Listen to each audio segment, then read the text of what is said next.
Les journalistes se mobilisent pour que leurs confrères ne tombent pas dans l'oubli. Cela fait 8 mois que Didier François, Édouard Elias, Nicolas Hénin et Pierre Torres sont retenus en otage en Syrie. Ils risquent leur vie pour avoir fait leur métier, celui d'informer. Ce matin, la profession du Nord s'est rassemblée sur le parvis de l'Opéra de Lille. Une action de soutien symbolique puisque les manifestants ont masqué leur bouche pour évoquer le bâillonnement de la presse. Il y aura aussi une action symbolique, vous avez invité les gens à venir se masquer la bouche pour symboliser un petit peu le bâillonnement de la presse. C'est aussi votre avis? Voilà, tout à fait. Donc la presse est bâillonnée. Enfin, les journalistes retenus sont, eux, bâillonnés pour de bon, je dirais. Et nous, symboliquement, nous bâillonnons, nous mettons un voile sur notre bouche pour montrer effectivement que nous sommes solidaires, que nous aussi, nous nous sentons bâillonnés quand ils le sont.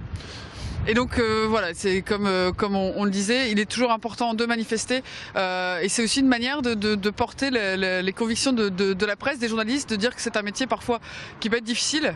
Oui, tout à fait, oui, c'est un métier difficile, de plus en plus difficile, on le voit bien, les enlèvements se multiplient et nous tenons à dire que c'est absolument inadmissible que les journalistes font et ne font que leur métier, d'informer honnêtement donc les citoyens et il est absolument inadmissible que ce soit de la part de terroristes ou de n'importe qui d'autre de les enlever, de les retenir et de les bâillonner ainsi.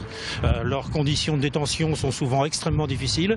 Nous le savons notamment en Syrie, nous le savons par des journalistes qui ont déjà été libérés, notamment un Italien au mois d'août. Nous savons que c'est extrêmement difficile et donc nous sommes absolument révoltés que des gens, d'ailleurs qu'ils soient journalistes ou pas, soient retenus dans ces conditions.